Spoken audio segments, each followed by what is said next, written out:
Hi there, and welcome to the Cotswold Explorer.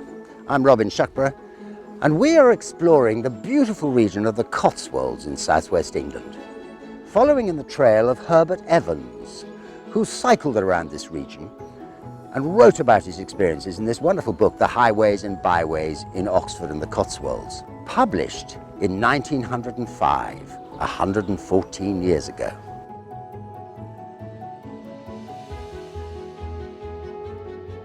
I cannot tell you how delighted I am to be back.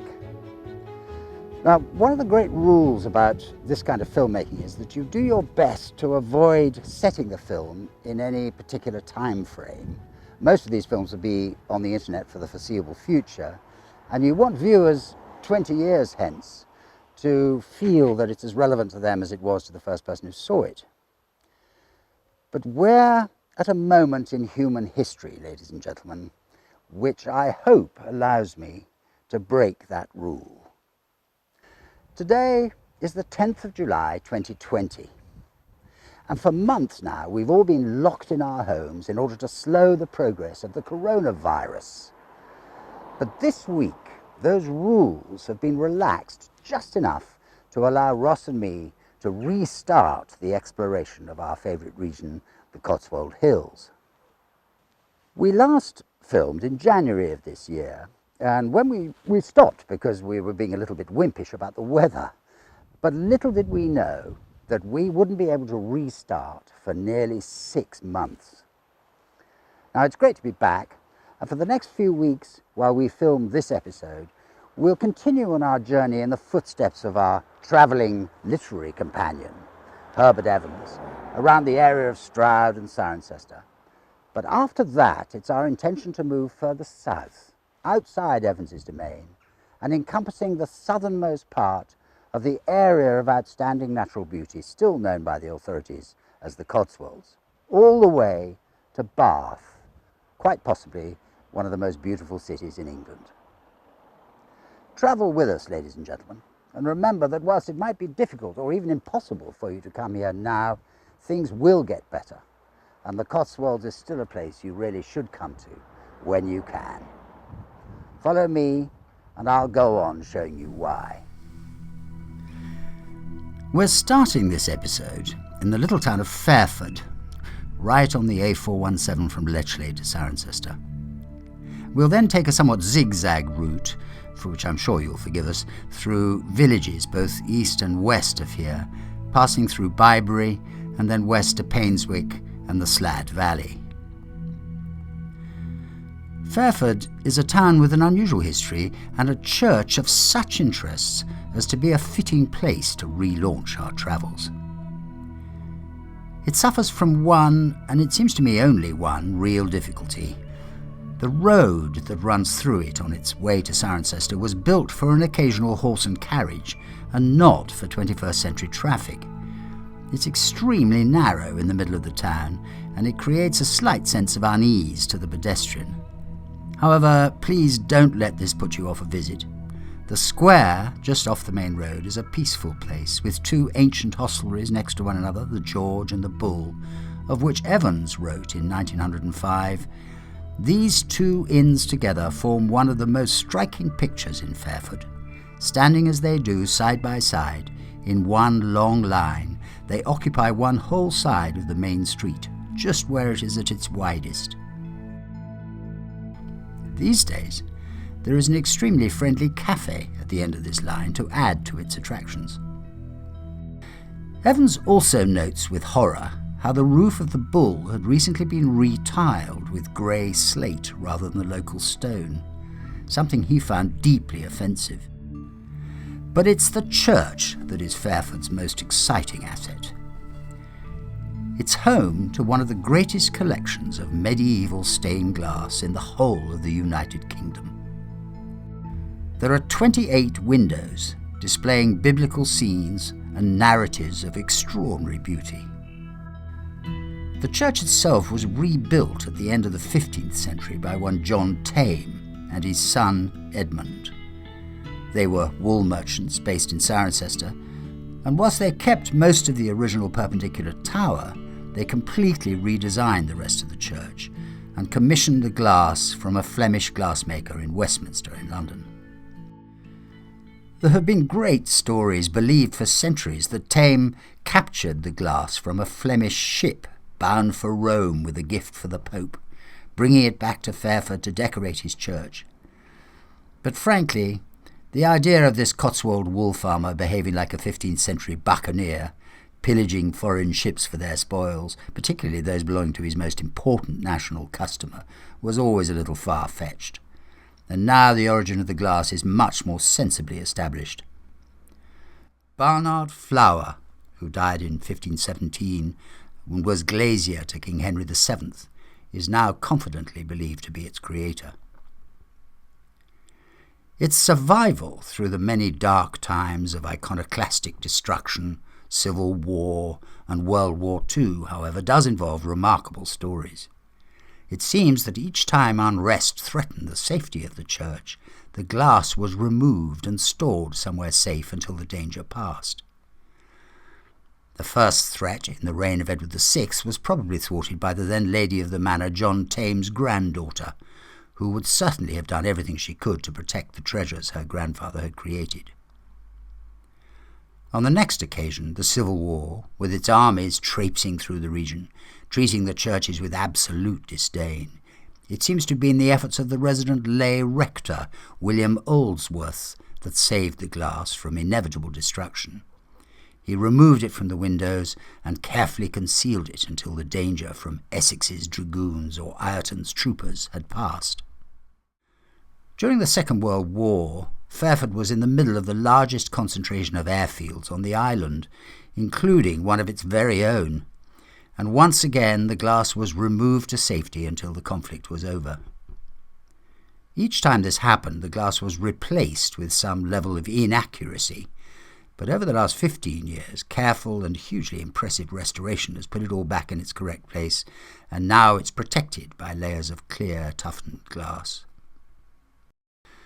Talking of airfields, Fairford has been the home of the Royal International Air Tattoo, the largest commercial air show in the country, partly because it had one of the longest runways. In the late 20th century, that runway was extended even further to allow the base to become the European emergency runway for the space shuttle, if ever it should need to touch down in this part of the world. Sadly, as far as I can tell, it never did. Leaving Fairford eastwards down the A417, we're heading for Lechlade.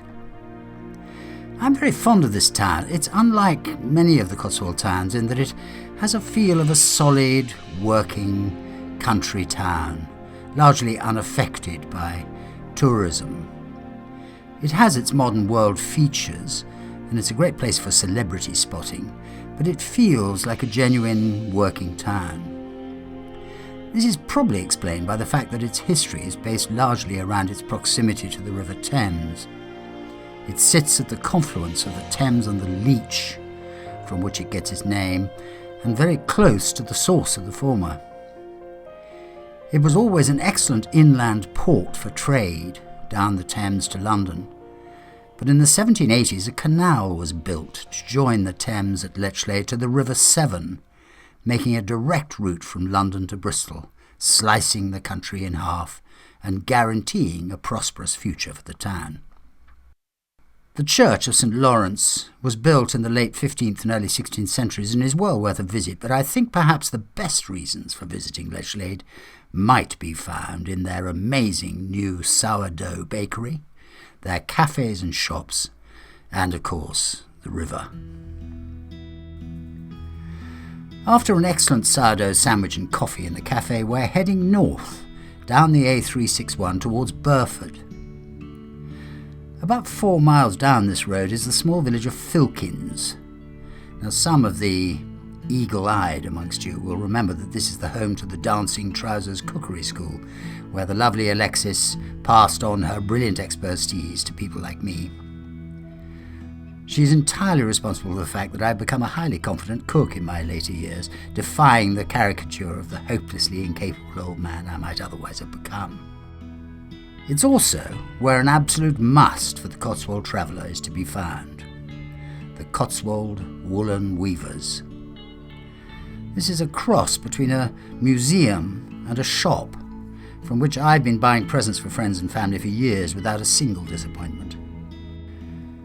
About 1.5 miles further up the road towards Burford, we come to the place that's been part of the lives of me and my children for decades, the Cotswold Wildlife Park. Now, we try pretty hard not to be a sort of guidebook to the Cotswolds, avoiding, if we can, any sign of preference or favouritism, but this place has been a cornerstone of my family's lives in this part of the world.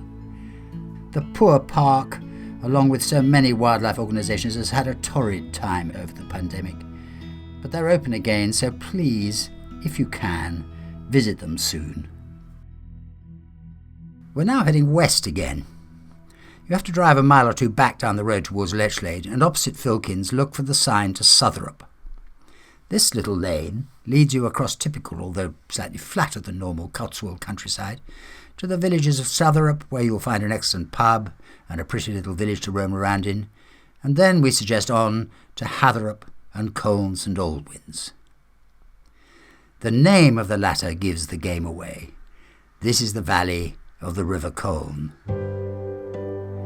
I think I have yet to find a more beautiful part of the world to go for a walk. We filmed here one morning, showing with our drone pictures the beauty of the river between the two villages, brilliantly maintained by a fishing club called the Trout House Fishery, who demonstrate clearly what proper husbandry does to a river. And 2 days later I brought lots of my family here for a post-lockdown walk by the river. We picnicked in the sun, rediscovered what fun can be had with simple food and good company.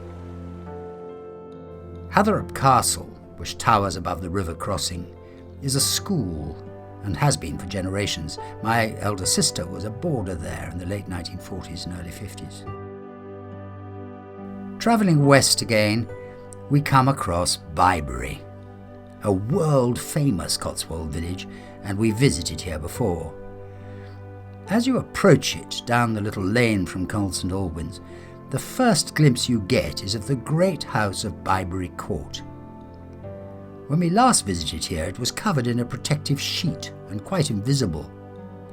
Now it's restored in all its glory, demonstrating clearly how vital it is that wealthy individuals are prepared to take on these sorts of places. Their very survival depends on it. It's not easy to get to see it, but these are the shots Ross managed to get from the top of the hill. When you think of the Cotswolds, you imagine limestone buildings with deep pitched roofs, topped with heavy stone tiles, nestling in gentle undulating countryside, with shallow streams running through the valleys, filled with trout and hunted by egrets and kingfishers. Nowhere in the whole region is that picture more clearly painted than here in this little village of Bibury. In 1726, Alexander Pope described the pleasing prospect of Bibury, and in the late 1800s, William Morris thought Bibury surely the most beautiful village in England.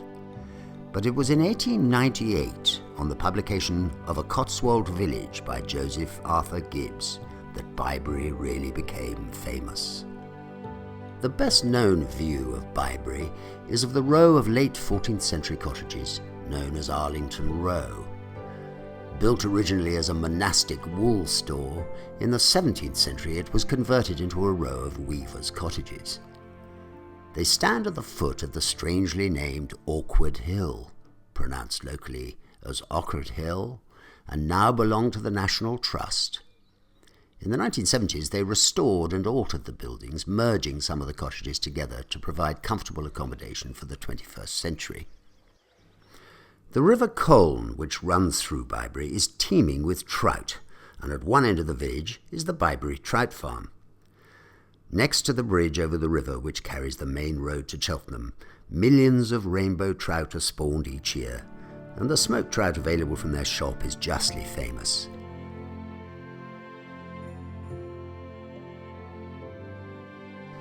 Bibury has a particular fascination for the Japanese tourists.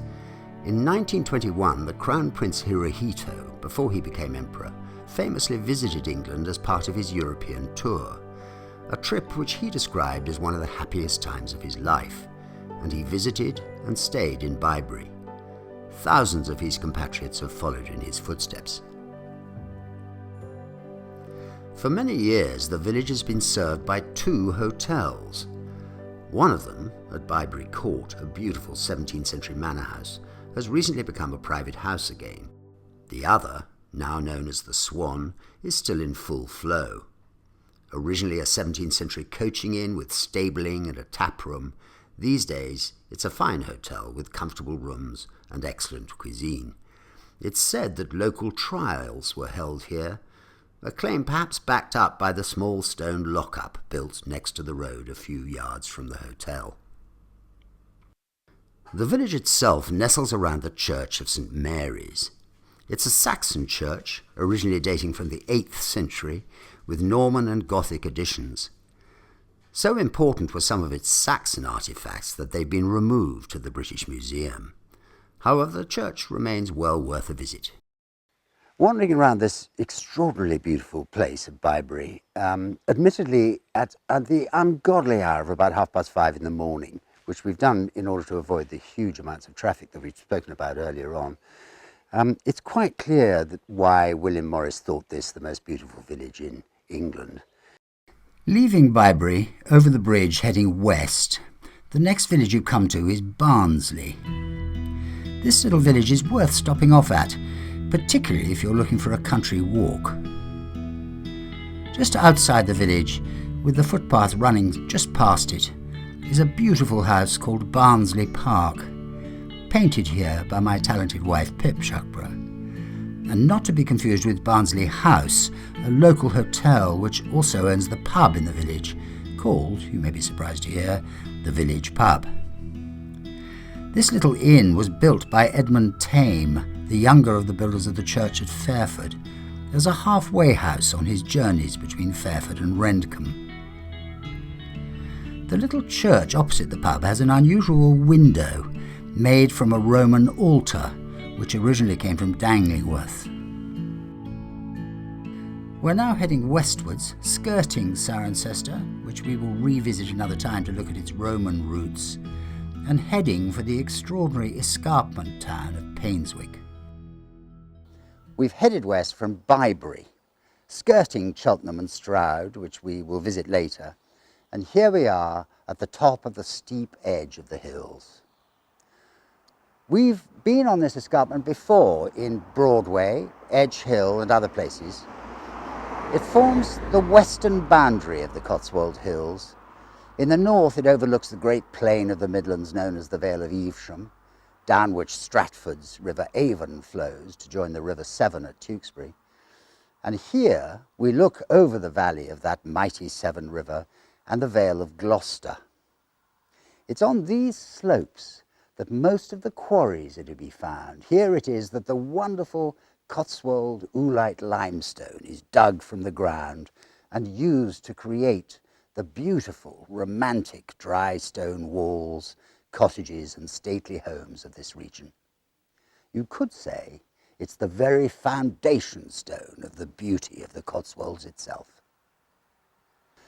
Now, ladies and gentlemen, at the beginning of this episode, I broke the golden rule of never dating a film, so I am now able to tell you that all the churches are still mainly closed, even to the likes of your Cotswold explorer.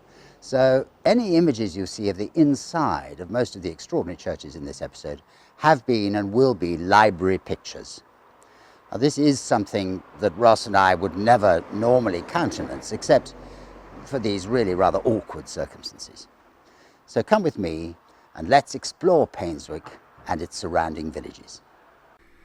Evans writes of Painswick, "It is chiefly remembered for its singular churchyard, planted with long rows of yews, clipped into the same oval shape.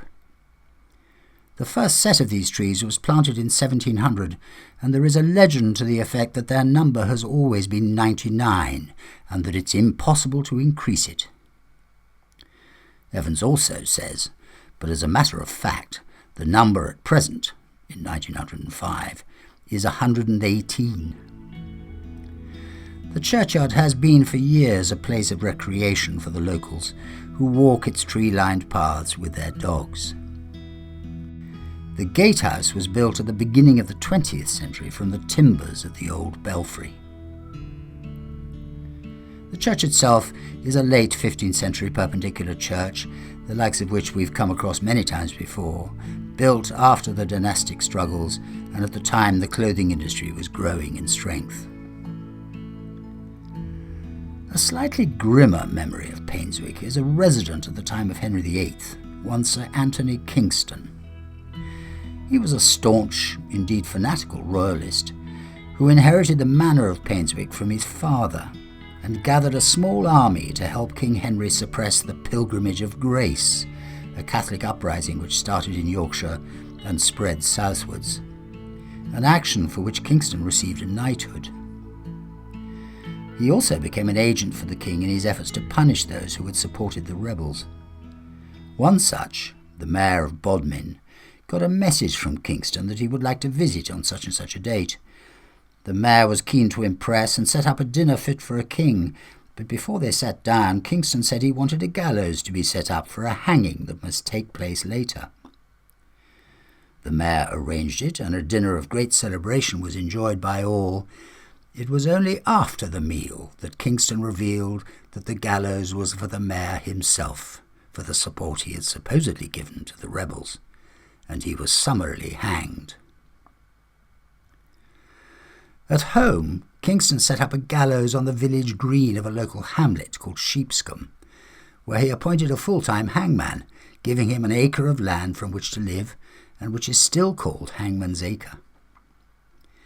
There are no records of how many were hanged at Sheepscombe, but the Enclosures Commission, founded in 1549, caused considerable upset amongst the population of the area and gave ample excuse for Kingston to bring insurgents to what he called justice. There is a story that I must admit is slightly difficult to confirm, but it is that the very last man hanged by the Painswick hangman was brought to him with great kerfuffle and urgency in the middle of the night by Kingston himself. Now, the hangman, having been dragged from his bed, was not in the best of moods, and he hurriedly took the unfortunate victim, who was already hooded and gagged and bound, straight to the gallows and hanged him. It was only the next morning, when he came to cut him down from the rope and remove his hood, that he discovered it was his only and much-loved son. Hardly surprising that that was the last person he hanged. Just a short distance north of the village is the Painswick Beacon. This Iron Age fortification is incredible to walk over, and the views to the west over the Vale of Gloucester are incomparable. We flew the drone from here, and Ross's images really do speak for themselves. We are now heading over the hills to the valley of Slad, which we visited before and was the place immortalised by the writer Laurie. I was set down from the carrier's cart at the age of 3, and there, with a sense of bewilderment and terror, my life in the village began. The June grass amongst which I stood was taller than I was, and I wept. I'd never been so close to grass before. It towered above me and all around me, each blade tattooed with tiger skins of sunlight. It was knife-edged, dark, and a wicked green, thick as a forest, and alive with grasshoppers that chirped and chattered and leapt through the air like monkeys. So wrote Laurie at the start of his autobiographical book, Cider with Rosie. This book, a description of what it was like to grow up in a small country village at the end of the First World War, formed, for many of my generation and indeed subsequent generations, part of our own childhoods. A romanticised description of life, but one so astute and perceptive that no one reading this book could fail to glean some improved understanding of the human condition. Rescued by his sisters from the long grass, Lee continues, "That was the day we came to the village, in the summer of the last year of the First World War, to a cottage that stood in a half-acre of garden on a steep bank above a lake. A cottage with 3 floors and a cellar, and a treasure in the walls with a pump and apple trees, syringa and strawberries, rooks in the chimneys, frogs in the cellar, mushrooms on the ceiling, and all for 3 and 6pence a week. As you can see, the beauty of this village remains almost completely unspoiled. It's a rare survival of a small valley community close to the industrial heart of the early wool industry that stands as an incredible reminder of a simpler time. And yet, even here, the developer has threatened. Over the last 10 years, the Slad Valley people and their supporters have fought off attempts to develop on the land in between here and Stroud. So far, they've been successful, but we know how persistent these developers are, and there is no room for complacency. Whilst it's perfectly clear that we as a nation have failed our population drastically by not ensuring enough homes were built in the past, it is absolutely vital we don't allow this terrible failure to engender an even greater catastrophe, the devastation of the very thing that makes people want to live and work in this beautiful country.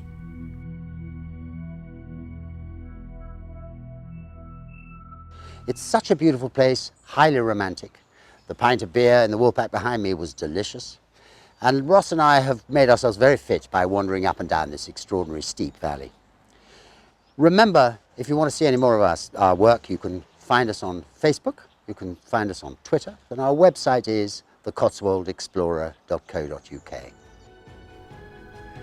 Over the next few weeks, we'll be filming south of here, visiting Stroud, Minchinhampton, Tetbury and Malmesbury. Subscribe to the channel and we'll let you know when you can join us. I'll see you soon.